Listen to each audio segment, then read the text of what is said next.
Lo dijo en la primera hora. Amigos, son ya las 6 de la mañana con 24 minutos y a esta hora recibimos aquí en este espacio de manera presencial a Andrés Campaña, concejal de Quito, con quien vamos a hablar acerca del plan de reestructuración de rutas del metro de la capital. Andrés, ¿qué tal? Bienvenido. Muy buenos días. Buenos días, querida Belki. Un saludo muy especial para quienes conforman Radio Armónica y fundamentalmente a la audiencia que está iniciando esta semana. Muchos éxitos. Bienvenido nuevamente. Vimos días atrás que el Metro de Quito cumplió ya su primer año de funcionamiento aquí en la capital y meses atrás se había, si no me equivoco, anunciado justamente un plan de reestructuración de las rutas del Metro de la capital. ¿Qué ha ocurrido? Y antes que eso, un primer balance de lo que ha sido este año ya de funcionamiento. Importante mencionar, el Metro de Quito es la columna vertebral de la nueva movilidad en la ciudad. Y en ese sentido, pese a sus problemáticas que yo mismo les he evidenciado, como la falta de contratos de mantenimiento que hoy ya contamos, el Metro de Quito ofrece un servicio de calidad. El 90% de los usuarios está satisfecho con Metro de Quito y los estándares de calidad de Metro de Quito son similares a utilizar un vehículo particular, de tal forma que cumple las expectativas. Pero lastimosamente esta obra, que es tan importante y que ha significado una inversión tan costosa, no ha ido de la mano con la necesidad de reorganizar el transporte público en la superficie. Y eso ocasiona que el Metro de Quito, pese a que estaba en funcionamiento un año, no haya resuelto los problemas del tráfico vehicular, que en la ciudad cada día son peores. Pese a que el Metro de Quito estaba en funcionamiento en un año, el número de usuarios está todavía lejano a la meta. Recordemos que Metro de Quito fue diseñado para movilizar a más de 400,000 pasajeros por día y hoy estamos llegando a un promedio de 159,000 pasajeros por día, entonces existe una brecha muy importante. Y otro de los elementos tiene que ver con el aspecto económico, que si bien no es lo preponderante, no es menos importante. En el aspecto económico, en dos aristas. La primera, la que tiene que ver con la economía familiar. La normativa establece que la tarifa integrada sea de 60 centavos y nuestra misión es precautelar el bolsillo de los quiteños y las quiteñas en momentos de profunda crisis. Pero hoy hay casos en que uno tiene que tomar un bus. Por ejemplo, en mi caso, tomo el bus, yo vivo en el sector de Solca, me transporto hasta la estación de Labrador, pago mis 35 centavos, tomo el metro, pago mis otros 45 centavos, y si tuviera que tomar otro bus, como pasa en algunos casos, finalmente termino pagando por trayecto $1.15, cuando nuevamente la tarifa, según la normativa, es de 60 centavos la tarifa integrada. Y eso también genera no solamente problemas en la economía familiar, sino problemas en la sostenibilidad financiera. Los números de este año, para este año del metro son: tenemos una recaudación de $19 millones, más que la expectativa que tenía, 2 millones más. Paralelamente se necesita una subvención de $36 millones, menos de lo que se había previsto, pero finalmente el Metro de Quito nos termina costando como ciudad $55 millones. A eso hay que sumar los $54 millones que nos cuesta la empresa de transporte de pasajeros que tiene bajo su responsabilidad el trolebús, la ecovía, entre otros. Y sinceramente, si nosotros analizamos la calidad de la movilidad en Quito, creo que vamos a coincidir de que no es de las mejores. Correcto. Y buena parte del presupuesto municipal, el 56% del presupuesto municipal se va en movilidad. De tal forma que hoy en día tenemos un modelo que es costoso y poco eficiente. Y en ese sentido, aterricemos un poco el planteamiento respecto de lo dicho inicialmente, porque cuando hablamos de conexión en superficie, hablamos de esta expectativa que se tenía por lograr un sistema integrado justamente de transporte público. ¿Cómo es que estaba diseñado, digamos, este sistema desde un inicio y qué es lo que ha impedido hasta el momento poder consolidarlo? El diseño es, nuevamente, el Metro de Quito se constituye en una columna vertebral. Necesitamos una reorganización de las rutas que están en superficie. En la superficie circulan 3.200 buses. Estamos hablando de todo el sistema de transportación pública. Todo el sistema de transporte público. Esa reorganización tiene que, por ejemplo, permitir la conectividad, sobre todo entre los ejes oriente y occidente, para que puedan nutrir esta columna vertebral. Caso contrario, no funciona. La estadística de Quito Cómo Vamos, este prestigioso ONG que realiza esta encuesta cada año, determina que apenas el 6% de los quiteños utilizan el metro de Quito, de tal forma que hay una brecha muy grande, y el 65% utiliza el transporte público, que es de pésima calidad. Entonces, no existe esta conexión, ni siquiera, querida Belki, existe la conexión entre los sistemas municipales de transporte. Metro de Quito no está conectado con la Ecovía, Metro de Quito no está conectado con el trolebús. Entonces, y la normativa señalaba que ello tenía que darse hasta el 9 de junio.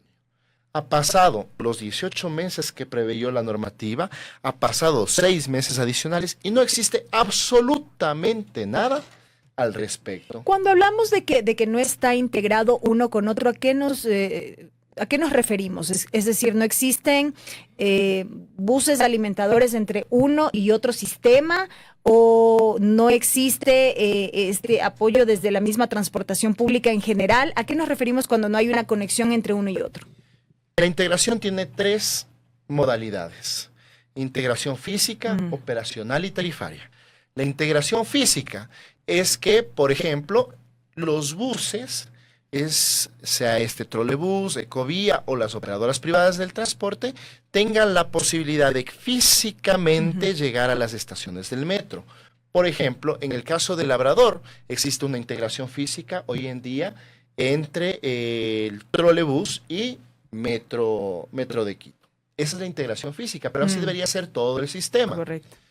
3 de las 15 estaciones tienen esta integración física entre la empresa de transporte de pasajeros y Metro de Quito. La integración operacional, entonces hablamos de el trazado de las vías. No puede ser posible de que sobre el mismo trazado del metro compitan con operadoras privadas de transporte, sino que las operadoras privadas de transporte lo que tienen que hacer es coordinar para que puedan integrarse, para que la ciudadanía que se encuentra en los ejes oriente y occidente puedan ir a una estación del metro la más cercana y poder disfrutar de este subsistema de transporte. Y finalmente la integración tarifaria, de la cual he mencionado ya, que es la posibilidad con 60 centavos de poderme movilizar con a través de todos los sistemas. A través de todos los sistemas. Entonces, eso sin lugar a dudas está muy en pañales. Hay otro elemento también al que hace referencia la ciudadanía. Nos dicen por acá, por ejemplo, es que afuera del metro no hay seguridad, entonces no es óptimo ir en bus, nos dice un oyente. Sí, sin lugar a dudas. De lo que se trata es de que el transporte público, todo el transporte público, ofrezca condiciones de seguridad, de puntualidad, de comodidad, de tal forma que no solamente podemos dar paso a esta contradicción de tener un transporte de primer mundo en el subterráneo y un transporte de tercer mundo en superficie. Las mismas condiciones, la misma calidad que ofrece el Metro de Quito, deberíamos tener derecho absolutamente todos los quiteños y sobre todo ese 65% de la población que utiliza los 3.200 buses que circulan en la ciudad capital. ¿Cómo entonces lograrlo si hasta el momento no se ha podido, insisto, consolidar y los plazos, digamos, están fenecidos, por así decirlo? Con voluntad política. Primero, también entender que es una prioridad reorganizar el transporte público en superficie. Yo, por ejemplo, a riesgo de ser impopular, pero tengo que decirlo con mucha responsabilidad, yo siento que las autoridades, el alcalde, sobre todo ahora incluso el presidente de la República, tras su presencia en la sesión solemne, están priorizando, por ejemplo, la extensión del Metro de Quito hasta Calderón, y no se está hablando absolutamente nada de la reorganización del transporte público en toda la ciudad. ¿Y ahí cuál es la competencia del Consejo Metropolitano como tal? Porque nos llega también otra pregunta, nos dicen, ¿la integración y eficiencia depende del alcalde o del Consejo Metropolitano? Depende del alcalde y fundamentalmente de la empresa de Metro de Quito. Eso no significa que como concejales no estemos permanentemente fiscalizando, permanente verificando que se cumplan con la normativa, que se cumpla con elementos que son incluso de sentido común, como la necesidad, por ejemplo, de contratar los mantenimientos preventivos correctivos. Ese fue un tema que nosotros desde el mes de junio del año pasado lo habíamos advertido, habíamos reiterado, pero que hoy, enhorabuena, ya puedo decir que sí existen ya contratos de mantenimiento preventivo correctivo. El último de ellos se acaba de adjudicar en el mes de noviembre. ¿Cuáles entonces serán estos desafíos de aquí en más para poder lograr esta reestructuración de las rutas que tienen que ver justamente con el metro? Uno de ellos creo que es necesario el debate público porque veo también, y nuevamente a riesgo de ser impopular, que existe con muchísima legitimidad un enorme entusiasmo, un enorme interés de que una obra tan moderna, de tal comodidad como el Metro de Quito, siga avanzando, pero paralelamente eso significa ocultar una realidad que es que el 65% de la población se moviliza en transporte público, que hoy tiene los peores estándares de calidad de la ciudad. Lo último, nada más, concejal, a propósito que topa el tema respecto de la ampliación del metro hasta Calderón. ¿Usted se mantiene en esta posición crítica de que eso no es lo importante en este momento? No es la prioridad, así es. ¿No es prioridad? No es la prioridad es reorganizar el transporte público en superficie que beneficie a todo el distrito metropolitano de Quito, a sus 65 parroquias. ¿Y qué hacemos con la población que vive en esos sectores? O sea, ¿tendrán su prioridad en su momento, en lo posterior? No, hay otras soluciones. Una de ellas es, por ejemplo, los BRTs. Un BRT a Calderón, por ejemplo. ¿Qué son los BRTs? El trolebús o la ecovía, carriles exclusivos para los buses con sus debidas estaciones, además que funcionen también de forma eléctrica. Se acaban de comprar 60 trolebuses. Sería importante que esos trolebuses, en vez de ponerles a competir en el mismo trazado vial que tiene el Metro de Quito, lo utilicemos para la constitución de un BRT que pueda llegar, por ejemplo, a Calderón. Entonces, ello significaría una inversión 5 veces menor a la que costaría el metro y que va a presentar los mismos estándares de calidad. Entonces, hacia allá debemos apuntar. ¿En cuánto se estima o se calcula esa inversión? La inversión del Metro de Quito hasta Calderón está bordeando los $1.000 millones. ¿Y esta otra alternativa? Estamos hablando de una inversión entre 100 y 200 millones de dólares. ¿Es un planteamiento que se lo ha expuesto en este caso en el marco del Consejo Metropolitano? Lo estoy planteando en este momento al alcalde y no es la primera vez que se lo ha mencionado. De hecho, los estudios, incluso existen estudios cuando fue diseñado Metro de Quito, ya señalaban de que deberíamos esperar al menos 5 años a ver cómo se adapta la ciudad al sistema de transporte para pensar en una extensión. Eso ya lo dicen las consultorías contratadas por el municipio de Quito a Metro Madrid, previo el diseño del metro hace más de una década.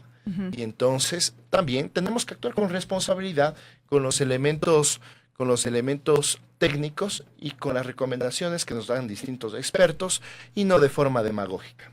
Correcto, concejal. Muchísimas gracias por el tiempo. Muchísimas gracias, Belki, Fabricio y a todos quienes conforman Radio Ahora Mónica. Una buena jornada. Andrés Campaña, concejal de Quito, hablando con nosotros esta mañana acerca de este plan de reestructuración de rutas del metro de la capital y otras alternativas que se plantean. 6:38 a.m, amigos, tiempo de la pausa.